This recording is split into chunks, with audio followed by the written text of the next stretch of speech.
Let's get on to some business news, because it seems like the business community, certainly lobby groups at least, they've been cozying up to Labor on all manner of social causes for years. Well, it hasn't worked. They're all going backwards. They're not getting favours from Labor that they thought they might. So now they've woken up. They started to actually talk about their economic book. And today they criticised the Albanese government for its economic reform inertia. The Business Council of Australia challenging the Treasurer to cut red tape, restore the coalition-era tax to GDP cap, and implement a single payroll system in Australia to lift our stagnant productivity. Well, here, I'm joined now by business commentator at the Herald son, Terry McCrann. Well, hallelujah, finally they're waking up that they've actually got to get out there and argue for what's best in their company and shareholder interests, and not all these woke causes, Terry.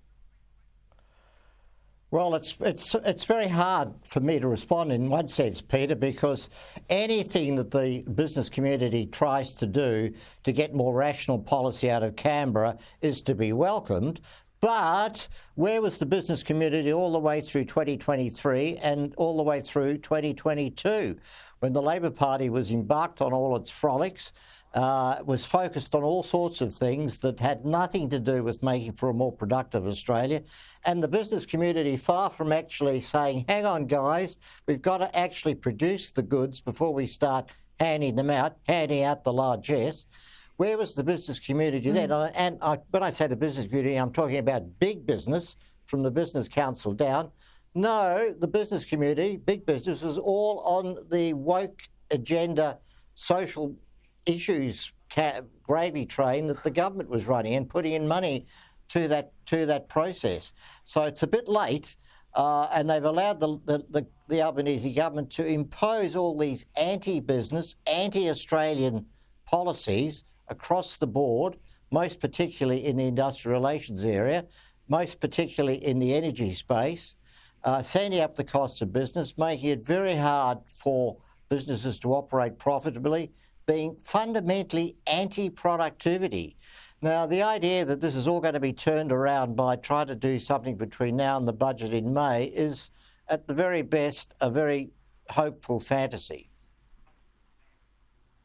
Hopefully, though, Terry, hopefully we're now getting a business community that's putting some tension back into the relationship between business and the unions. So I'll use the example of government. You get a really good government when you've got a strong opposition.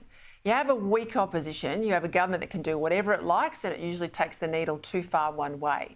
So the tension between, and it didn't have the serial system in the parliament, as you know, the tension between government and opposition, if they're both at their best, is a better outcome for Australia. I think that's the same with the business community. You know, when the unions run roughshod and they get whatever they want out of Labor in Canberra, we end up worse off. When the business community kowtow and they have all their rainbow days and their Indigenous boycotts of Australia Day, we get a worser outcome. But when they stand up to the unions and the unions push back, about where you land in the middle is the national interest. And I think that's what's been missing. Absolutely, Peter. And I mean, it's a process which requires taking a tough line, but also being prepared to compromise, knowing exactly what's going to work in the interest not only of the business, but actually the workforce as well. So you have an arm wrestle with the union, you have an arm wrestle with government, and the object is to actually end up with something that works for both of you productively going forward. But when I look out there across the business landscape, I don't see the sort of business leaders we had in the 1980s and 1990s that were so important in this process. People like Hugh Morgan, people like R.V. Parbo, people that were actually able to do these sorts of balancing acts, but coming from a strong pro-business, pro-outcomes, pro-productivity, and that's ultimately a pro-worker, pro-individual Australian perspective. What about this push from a lot of the big industry super funds, Cbus Super, Care Super, Host Plus? All of them are out there saying they're going to put millions and millions into affordable housing. We know, of course, I think it was Cbus that put $500 million recently into so-called affordable housing. But these are the same funds and the unions and, of course, Labor, their masters. They all oppose ordinary Australians getting hold of their super for their own home. I mean, this is pretty hypocritical.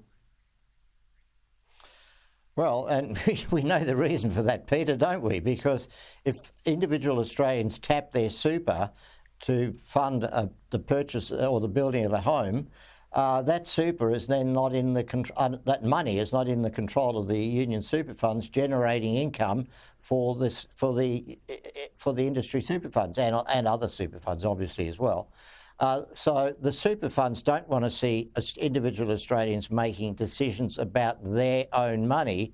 They want to leave that in the hands of themselves to generate profits and to generate income for the super fund. We're all in favour of more investment in affordable housing, but it's got to be done in a way that's actually going to work and be done efficiently. I mean, the problem in this space, as we know, Peter, is there's this huge immigration inflow, which has created this extraordinary demand for housing, and secondly, all the issues which make it very hard to build houses, from land zoning issues at the state and council level to the cost of building and the cost of building supplies. So that's where we need the solutions, not by playing games with the funds that are sitting in super funds. Just before we go quickly, Terry, on this point about affordable housing, I mean, is this housing that people will actually themselves own, like if I bought my own home with my own super money, or is this like in the Victorian government housing scheme, housing that the government owns a stake in, that eventually if I sell it, I've got to pay it back to the government? Or is it like the old housing commission model? How does it work? Well, I can't give you the answer to that, Peter. I don't know. But ideally, we would want a mix of the two. Ultimately, the single best thing that worked for Australia through the 50s, 60s and in the 20th century was owning your own home. So that's the ultimate objective across the spectrum, not just high-income earners, not just middle-income earners. Everybody should really have a stake in owning their own home. All right. That's my homework, then I'll find out exactly what's on the table, because I know in the Victorian example, you don't actually own it. That's the travesty of it all, and that's your biggest asset if you do. All right, thanks for your time, Terry. We'll catch up with you again soon.